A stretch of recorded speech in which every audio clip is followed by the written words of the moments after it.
Уважаемые дамы и господа, Thank you, dear ladies and gentlemen, dear friends. In the beginning, let me say that the G20 Summit, G20 group over the 5 years of existence has turned into an efficient mechanism for developing and coordinating common approach of the global leading countries in the field of global economy and finances. If we managed to even out the situation after the crisis peak in 2008 and 2009, we have managed to consolidate our efforts to ensure balanced and sustainable global economic development. Now, global economy is much more stable than 5 years ago. Economic growth is recovering, however, risks persist. From the beginning of Russia's presidency in G20, we set the goals of promoting growth and jobs creation. First of all, through boosting investments, effective regulation, confidence building on the markets. These priorities ensure the continuity in the work of the G20. Over the Russia's presidency, we managed to advance in all key directions. I would like to thank my colleagues from the G20 for joint productive work. I would like to thank our outreach partners. They all actively participated in discussing Russian initiatives. They have played an important role in increasing transparency and efficiency of our joint work. Results achieved during the Russia's presidency are formulated in the adopted today St. Petersburg Declaration of the G20 leaders and annexes to this document.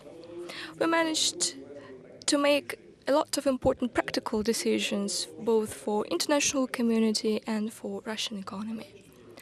Almost in all the areas, action plans were elaborated, designed to find and promote new growth sources. We have reached consensus regarding the need to combine the policy of maintaining proper economic growth rates with the adoption of mid-term country-specific strategies for fiscal consolidation. We've adopted the St. Petersburg Action Plan, defining mid-term targets of budget deficit reduction for every country, and the implementation of structural reforms. These are overdue steps on regulating labor markets and taxation, development of human capital, modernization of infrastructure, and regulation of the goods market. These measures are designed to build confidence of financial markets to our plans and encourage investors to invest more in the real economy and development. We see it as a guarantee of the long-term stabilization of global and national economies. Tangible progress has been achieved in the field of job creation. The G20 leaders approved the decisions made at the labor ministers and during the joint meeting of the finance and labor ministers. Let me note that that's the first such meeting during the G20 history. We set the goal of creating new qualitative jobs with a special focus on employment of vulnerable groups. First of all, young people, women, the disabled, and many other groups.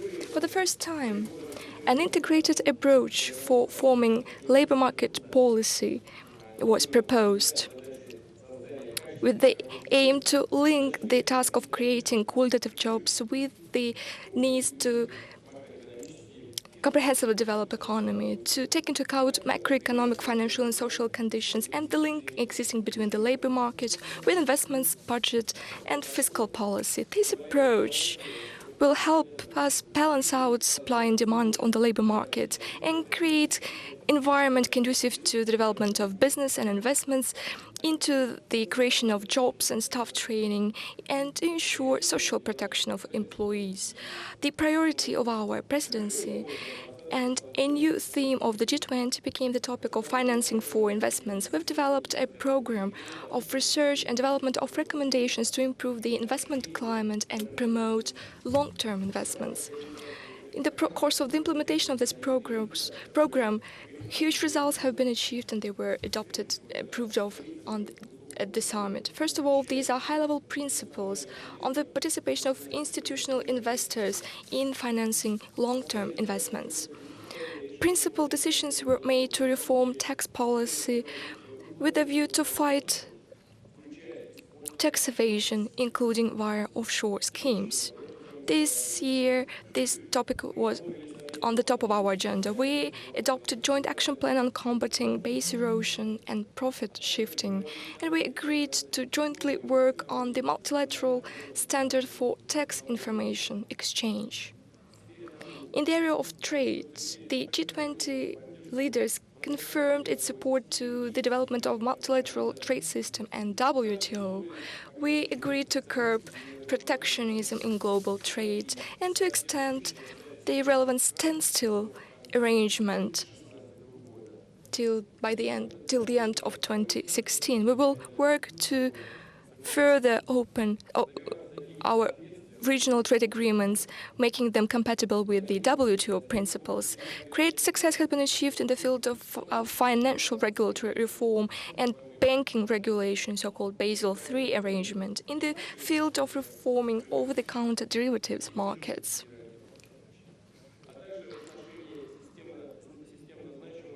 And measures were taken with respect to systemically important financial institutions.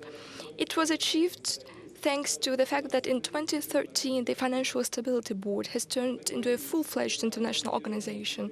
We agreed that national and domestic financial stability measures should not result in unjustifiably high regulative costs for the participants of financial markets and result in market fragmentation. We will have to carry out an additional assessment of reforms and the impact of reforms in the financial sector on the economic growth. For the first time in the G20 history, we've prepared the accountability report on the G20 development commitments. First of all, in the field of development, its publication will make the G20 work more open with the help of mass media, with the societies of the G20. It will be clear what the G20 is involved in. It will help spread the positive experience of cooperation, first of all with the countries with low income.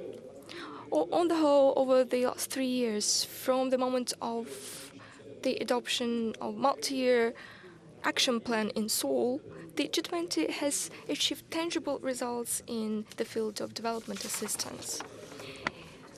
The St. Petersburg Outlook for Development has been adopted, setting out 5 priorities for further work of the G20 in the field of assisting low-income countries, providing for ensuring food security, greater financial inclusion, higher financial literacy, creation of modern infrastructure, including the energy infrastructure, the development of human capital, and mobilization of domestic resources in the developing countries.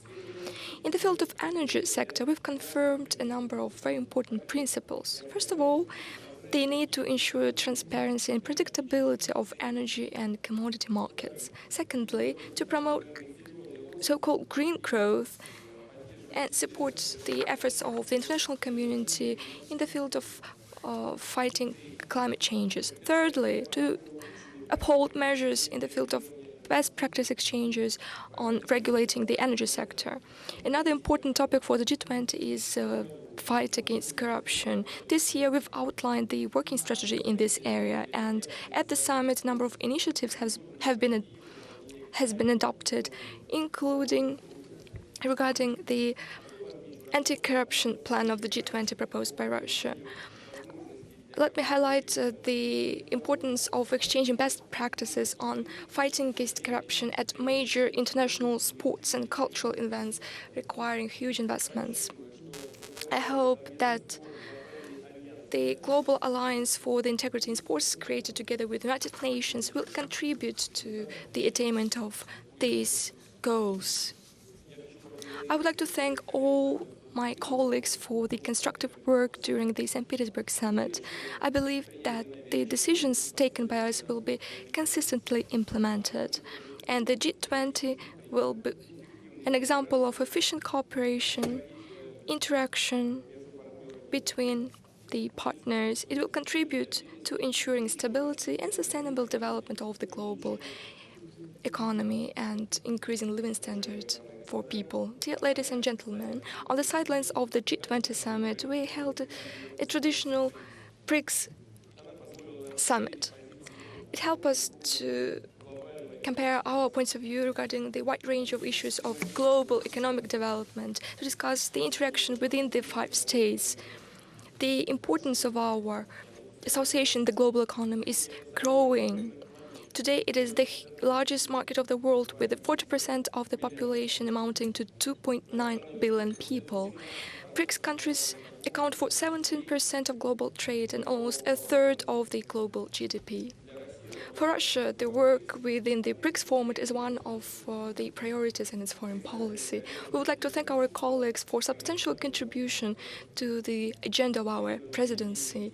The ideas put forth by them, together with concrete proposals, have been taken into account in the course of the preparation of the St. Petersburg Action Plan and many other documents. Another important area of the work within G20 is the IMF reform. We believe that the process of the quota redistribution in the IMF towards the developing countries should be completed as soon as possible. We thoroughly analyzed the course of the BRICS Development Bank development. As of today, we've agreed in terms of the bank composition, which will be 5 BRICS states. We agreed on the size of the initial subscribed capital that would amount to $50 billion. The decision-making procedure has been coordinated with regards to the basic decisions of the bank, which will be made based on consensus. We discussed the issues of the creation of contingency reserve arrangement. Our monetary authorities reached an initial preliminary agreement on the quota distribution. Russia will participate in the work of the CR, investing $18 billion, and its total size will reach $100 billion.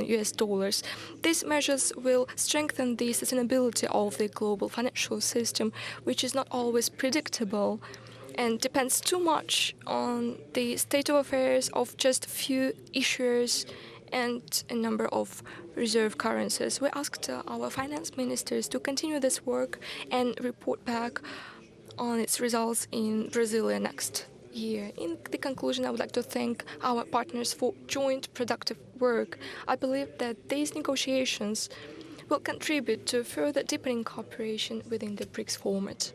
Dear ladies and gentlemen, I would like to thank you for your attention. Now I'm happy to answer your questions. Let's build our work in the following way. Let's ask only substantial issues, and let's be brief because it's too late. We've been working from morning till night, so please, now the floor is yours. Grozny, let's begin with you.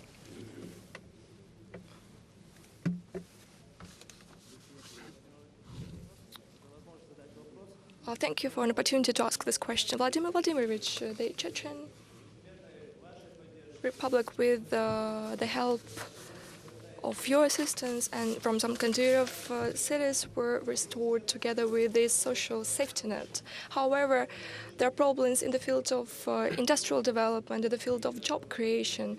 It is a very pressing issue of today. Let me recall that oil industry has always been the driver of our industry.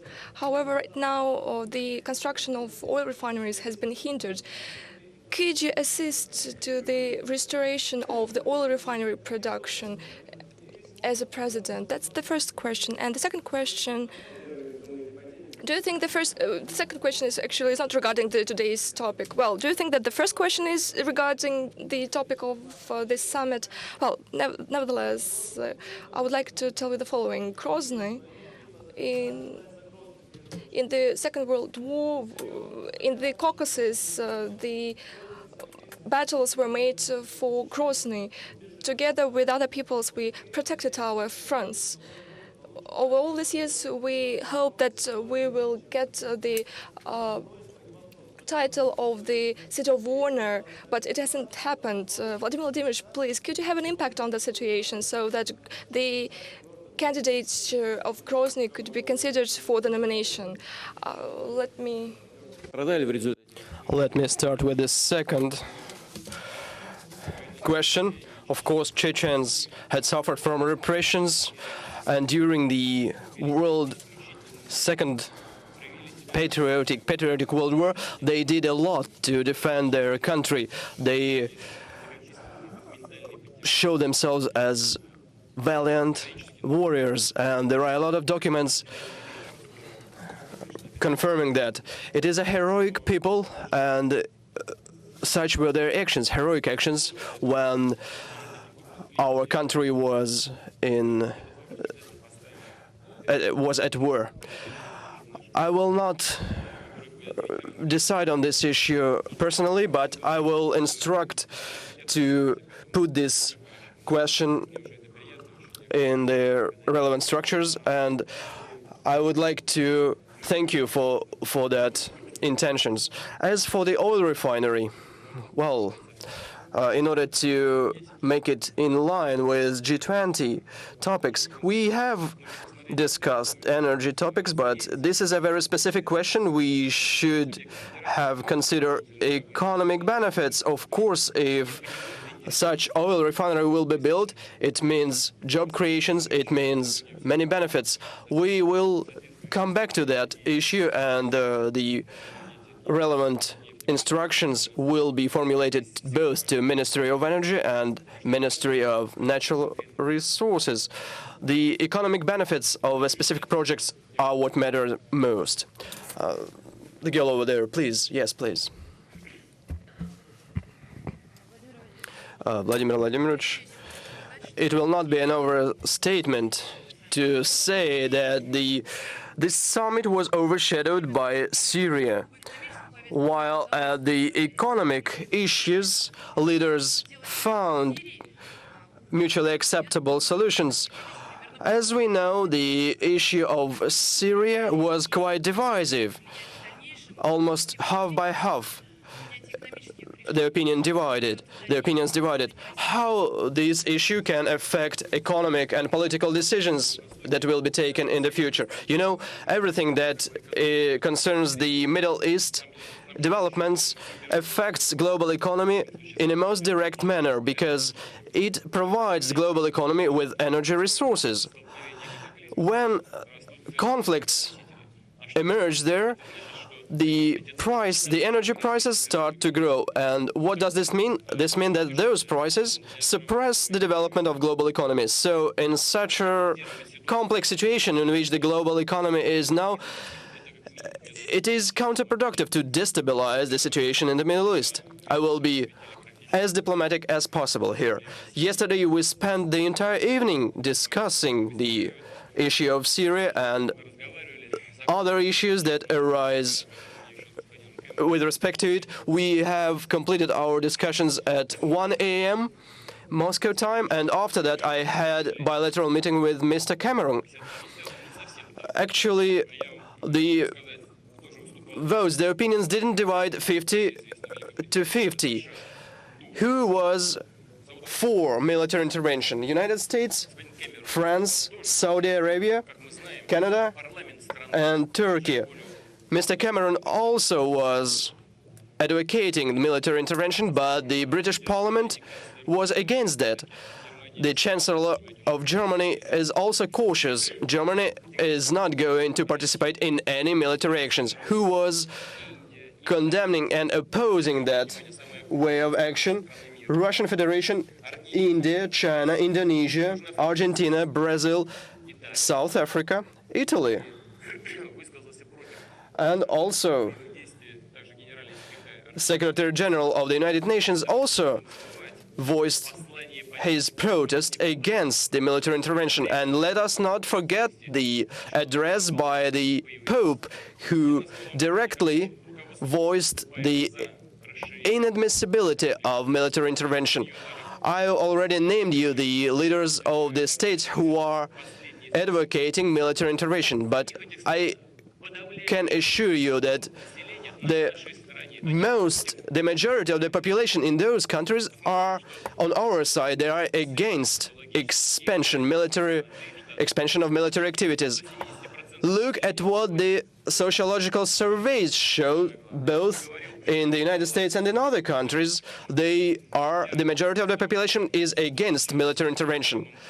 Everything that happened with the use of chemistry chemical weapons. It is all provocation on the part of the militants who are expecting to get aid, to get support from outside, from those countries who support them. This is first. Second, application of force towards sovereign state is possible only in case if self-defense is involved, but Syria doesn't threat the United States. And second, by the mandate of the United Nations. As it was said yesterday by one of the participants of our discussion, those who do that violate the law. Those who act unilaterally violate the law. Izvestia newspaper. What relation do you have to the United States? I thought that you are from the United States. No, I'm not. My question is, did you manage to meet with Barack Obama, probably passing by in an informal situation? Many journalists are of opinion that there are certain differences in foreign policy between the United States and Russia, but actually these differences are affected by the fact that your personal relations between you and Barack Obama are not that bad. How can you characterize your relationship with Barack Obama? We actually met with Mr. Obama not on feet, but on other part of the body. We were sitting. The conversation lasted for probably 20 minutes. It was a very friendly conversation. We stick to our guns. Everybody remained with his position. We understand each other. We listen to each other. We understand arguments. We do not agree with those arguments, but still we can hear them. We try to find an agreement towards peaceful settlement of this crisis, and we agreed that the foreign ministers of our countries, Foreign Minister of our country, Mr. Lavrov, and Secretary of the State, Jim Kerry, will meet together and discuss this painful topic. Yes, Hugh, please. Please take the mic. Thank you. Wall Street Journal paper. You have just mentioned that there was no convergence of the positions between you and Mr. Obama at your meeting. Can you say that during your meetings with other leaders, some attitudes changed towards Syria, even a little bit? And one more question, since you have a meeting for 15-20 minutes and communications between Moscow and Washington is improving, does this communication improvement include the possibility of exchange Mr. Snowden by Mr. Booth? No, Snowden is not convicted here, so what should we exchange for what? We are exchanging the security services personnel who found themselves in a difficult situation abroad for their colleagues who are imprisoned here in Russia. This practice exists all through the world, but Snowden is not prosecuted here. This is a separate topic. It is not related to espionage, and we didn't even touch upon this topic today. We were talking only about Syria. We didn't talk about Snowden. Let me stress, Mr. Snowden got to Russia by chance. We didn't invite him here. He could have gone to South America by transit, but actually your compatriots, how to express it without saying something odd? Your compatriots scared everybody and make him stick in our territory, make him stuck on our territory. They could have acted otherwise. Remember what they did to the aircraft of the president of Bolivia. They just landed it, and that's it. They closed the airspace. They could have done the same with Mr. Snowden and It is understood what would have happened next. But they had to scare everybody and leave it here in Russia. What were they expecting? That we will unilaterally extradite it? But he didn't commit any crimes on our territory. This is the evident practice of international relations. Such issues should be solved only at mutual basis. We many times were asking them to conclude an agreement of mutual extradition. We asked them to extradite people who engaged in crimes against humanity, who were engaged in kidnappings, but they weren't. So such question is incorrect. So the President of the United States didn't pose such question today. As to the convergence of positions, we have our own position. Of course, we hold consultations with everybody, and the fact that yesterday in the evening, Prime Minister of India stated that he is totally against any military actions. It was unexpected. The position of Indonesian president was also unexpected. It is the largest Islamic country in the world. President of Brazil also was totally against. The president of South Africa said a very important thing, not only with respect to Syria, but with respect to the world order. He says that the small countries in the global world, in today's world, are feeling increasingly vulnerable, increasingly not protected. And there is an impression that any superpower can apply force to them. This is their impression. This is how they feel. And he's right. This is the international practice. Just try to dissuade North Koreans to cancel their nuclear program. But they will answer you. Together we will be hit and we will be exterminated tomorrow. So in order to prevent the spread of the destruction, the weapons of mass destruction, we need to comply with we need to abide by the rules of international law. First of all, let's move to the other side. Good afternoon, Vladimir Vladimirovich. News Arabic. Let me get back to the Syrian topic. I couldn't quite hear you. Which topic? Let me get back to the Syrian problem. What do you think are the possible implications of the potential strike by the US in the Middle East, and especially implications in such countries as Egypt, where new authorities declare their fight against terrorists? And how do you assess the situation in Egypt now? Thank you. It is a difficult question.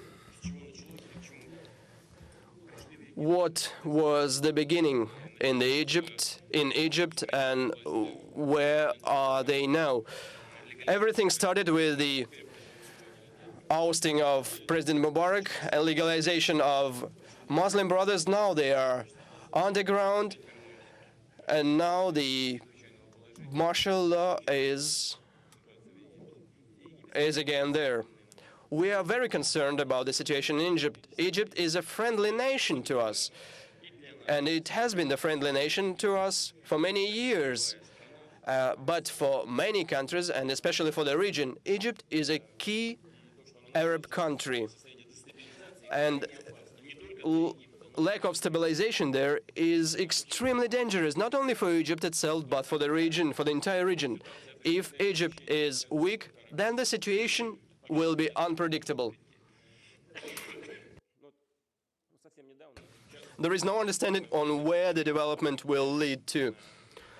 Now the military are making attempts to fight terrorist threats, which is especially dangerous in Sinai Peninsula.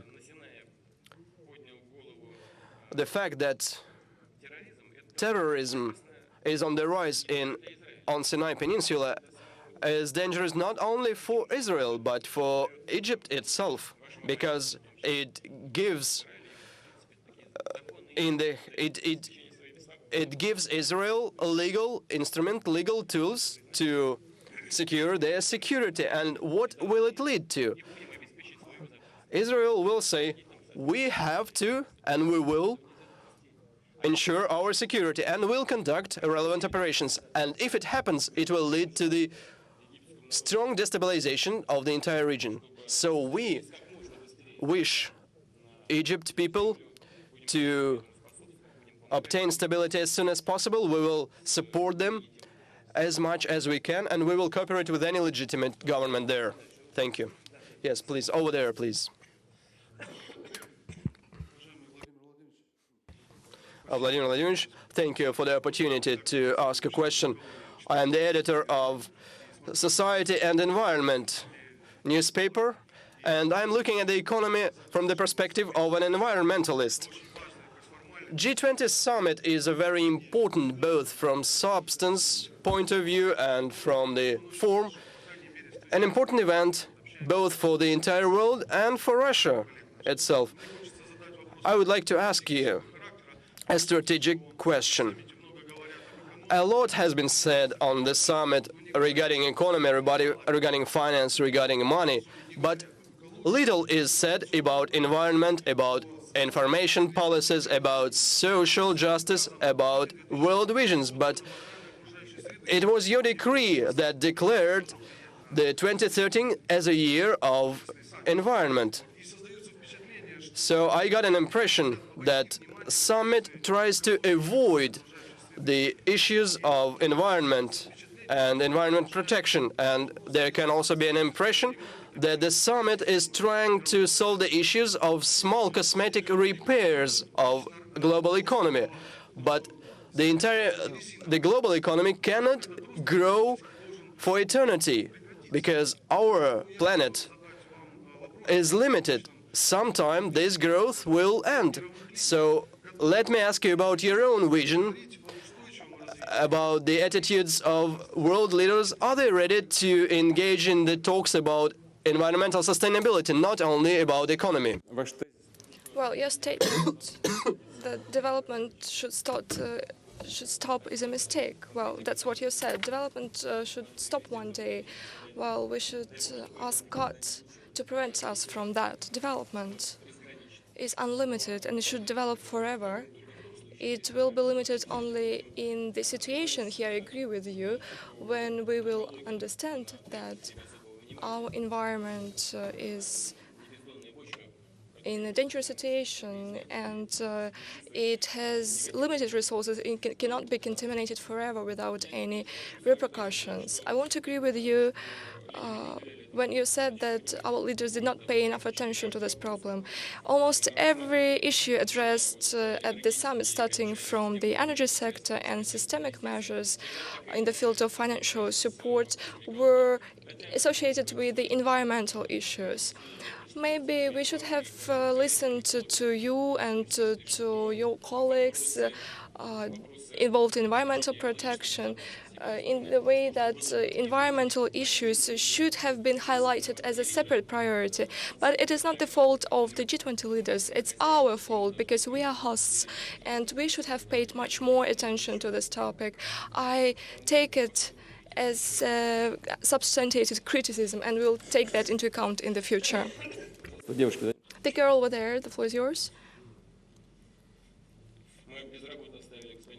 Well, we left Mr. Peskov without a job, who was going to chair this press conference, but he will have a chance to do that. Vladimir Vladimirovich, just a second. I'm sorry. I think there are two more questions and we'll conclude this press conference, but because there are bilateral meetings to come. Please try to be brief and I'll try to be brief in my answer. Let's get back to the Syrian issue because this issue is at the focus of our attention, but it was discussed behind the closed doors. You once said that at no conditions Russia will get involved in the military conflict in Syria. And thus I have a question. If military actions start, well, they are already underway there. Well, not, I'm referring to military intervention. If it happens, in what other countries a similar situation might evolve? Well, I wouldn't even dare to think that yet another country will be subject to external intervention, external aggression. Will we help Syria? Yes, we will. And we keep doing it right now. We are supplying arms. We are cooperating in the area of economy. And hopefully we will cooperate more on humanitarian issues, including humanitarian assistance and giving support to the civilians who are in a very dire situation right now. Now, the last question, please. Have you got sick? Have you got sick? You keep coughing here. Well, no. That's the results from my trip around the Far East. It's the fault of the ACs in the aircraft. So now it is the last question. Of course. So, okay, 2 more questions.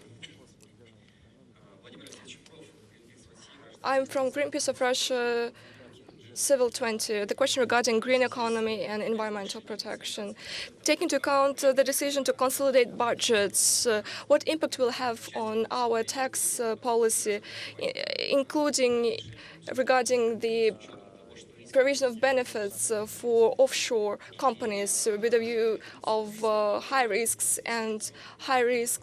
of the fact that the investments will not be paid back and the harms for the environment are great. Well, we still have benefits for the offshore operations. In the third reading, additional benefits will be adopted amounting to around $2 billion a year.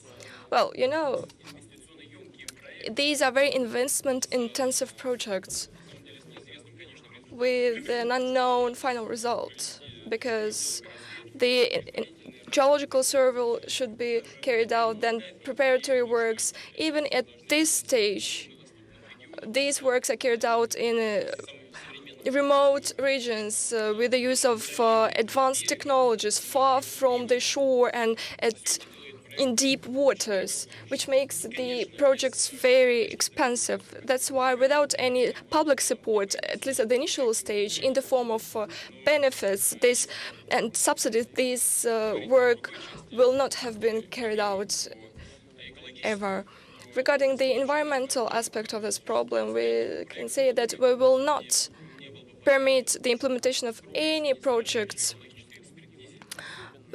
that are not thoroughly assessed from the environmental point of view. It is unacceptable on our territory, particularly in the far north, where environmental conditions are very vulnerable. Now we are going to ask the last question. Dost telechannel, I wanted to ask you about the international relations with regards to Belarus. Ural-Kali case, Baumgartner, and the arrest in absentia of Suleiman Karimov. We always compare ourselves to the West, to the United States, and one could hardly imagine such a situation when Director General of Coca-Cola is arrested and authorities keep silent and they are not responding to the situation. What is the reason of your silence? Because you haven't mentioned these cases at all. Have you talked to Lukashenko on this issue? What was his response? Well, I didn't talk to Lukashenko about that, and the silence has to do with the fact that we want to address this issue and not to bring it to the stalemate. It's easy to do when rhetoric is raised, but the problem is to be addressed. Vivian Nunes, Voice of Russia in London. You met with David Cameron very late. Я послушаю лучше, чтобы был точный перевод. You met with David Cameron very late last. Okay. Vivian Nunes, Voice of Russia in London. You met with the British Prime Minister very late last night. How would you characterise your relationship with David Cameron, and are there any problems or obstacles, or what would you say? У нас есть разное понимание ситуации. Well, there is a difference in opinions with regard to the situation evolving in Syria. That's well known. But we also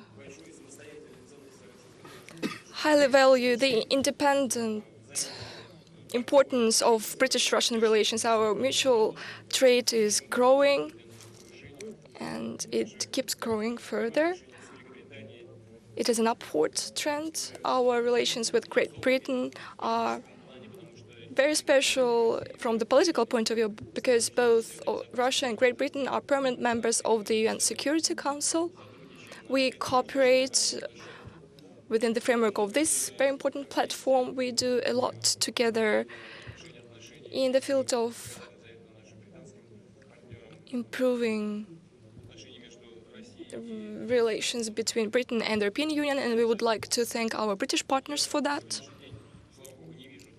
Thanks God, I cannot see any substantial issues that would complicate the Russian-British relations, and we are thankful to our British partners for their interest in the development of our links. Thank you very much. What's over there? Okay, go ahead. Hopefully you're from Asia. Well, you can not see from there. Vladimir Vladimirovich? Chinese agency, I would like to congratulate you on the success of this summit. I've got two questions to you. The first question is that I know that yesterday you met with the chairman of China and signed a number of documents in the field of cooperation. Both sides showed their preparedness to develop this cooperation further. How are you going to strengthen Russian-Chinese links? The second question is that we know that over that currently a number of huge large-scale events are going to take place in Russia, such as BRICS, APEC, Olympic Games, Football World Cup, World Championship. What are the initial intentions to host such major events, international events? I didn't get your question. What is the question? What are the reasons behind hosting such international, large-scale international events? Well, the first question regarding Russian-Chinese relations. Indeed, China is our strategic partner in substance, which is could be characterized not by the amount of our mutual trade.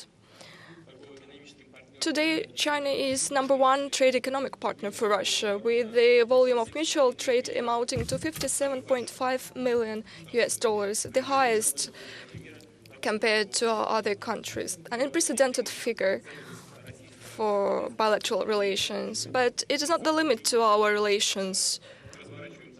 We develop our cooperation in the field of high technologies.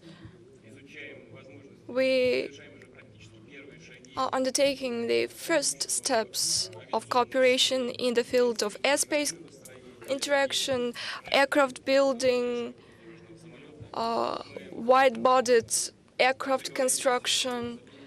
We agreed on our cooperation in the field of agriculture and nuclear power. I'm pleased to note that our Chinese friends trust Russian experience in this area. They trust our developments. You know, 2 power units of Taiwan power plant are in operation. The third and the fourth ones are to be prepared, and maybe we would continue this cooperation. We are extremely interested in that.